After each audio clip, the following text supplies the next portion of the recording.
អធិការរដ្ឋាភិបាលក្រុងប៉ោយប៉ែតរយៈពេល5ថ្ងៃបានឃាត់ខ្លួនជនសង្ស័យចំនួន16នាក់ពាក់ព័ន្ធករណីលួចមានស្ថានទម្ងន់ទោស5ករណីនិងពាក់ព័ន្ធករណីគ្រឿងញៀន1ករណី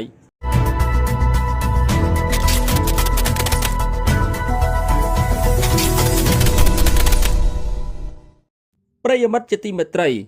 នៅក្រុងប៉ោយប៉ែតក្រោយពីទទួលពាក្យបណ្ដឹងរបស់ជនរងគ្រោះនិងប្រជាពលរដ្ឋដោយមានការចង្អុលបង្ហាញពីលោកឧត្តមសេនីយ៍ត្រីសឿមសរិទ្ធស្នងការនៃស្នងការរដ្ឋាភិបាលខេត្តបន្ទាយមានជ័យលោកវរៈសេនីយ៍តូព្រំពិសិដ្ឋអធិការនគរបាលក្រុងប៉ោយប៉ែតបានដឹកនាំកម្លាំងជំនាញនិងកម្លាំងប៉ុស្តិ៍នគរបាលរដ្ឋបាលទាំង5សង្កាត់ធ្វើការស្រាវជ្រាវរហូតឈានដល់ការបង្ក្រាបនិងធ្វើការឃាត់ខ្លួនជនសង្ស័យជាបន្តបន្ទាប់សរុប14នាក់ក្នុងនោះពាក់ព័ន្ធករណីលួចមានស្ថានទម្ងន់ទោស5ករណីនិងពាក់ព័ន្ធករណីគ្រឿងញៀន1ករណីនៅថ្ងៃទី10ខែកក្កដាឆ្នាំ2026ឃាត់ខ្លួនជនសង្ស័យសរុបចំនួន3នាក់ដែលបានធ្វើសកម្មភាពធាក់យកម៉ូតូ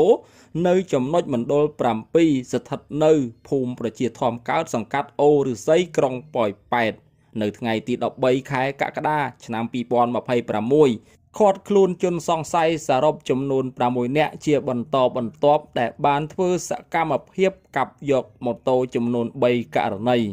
ណីទី1នៅភូមិផ្សារកណ្ដាលសង្កាត់ផ្សារកណ្ដាលក្រុងប៉ោយប៉ែតករណីទី2នៅចំណុចស្រះត្រជាក់ចិត្តស្ថិតនៅភូមិគីឡូលេខ4សង្កាត់ផ្សារកណ្ដាលក្រុងប៉ោយប៉ែតករណីទី3នៅចំណុចខារ៉ាអូខេ Fresh Sky ស្ថិតនៅភូមិផ្សារកណ្ដាលសង្កាត់ផ្សារកណ្ដាលក្រុងប៉ោយប៉ែតនៅថ្ងៃទី14ទី15ខែកក្កដាឆ្នាំ2026ឃាត់ខ្លួនជនសង្ស័យសរុបចំនួន4នាក់ដែលបានធ្វើសកម្មភាពធាក់ម៉ូតូនិងដេញកាប់នៅចំណុចស្ថានីយ៍ថ្លឹងរថយន្តស្ថិតនៅភូមិនិមិត្តថ្មីសង្កាត់និមិត្តក្រុងប៉ោយប៉ែតនៅថ្ងៃទី14ខែកក្កដាឆ្នាំ2026ឃាត់ខ្លួនជនសង្ស័យចំនួន3នាក់ពាក់ព័ន្ធករណីចែកចាយនិងប្រើប្រាស់គ្រឿងញៀនដោយខុសច្បាប់នៅចំណុចមណ្ឌល5ស្ថិតនៅភូមិប្រជាធម្មលិចសង្កាត់ផ្សារកណ្ដាលក្រុងប៉ោយប៉ែតបច្ចុប្បន្នជនសង្ស័យខាងលើទាំង16នាក់ត្រូវបានកសាងសំណុំរឿងនិងបញ្ជូនតាមនីតិវិធី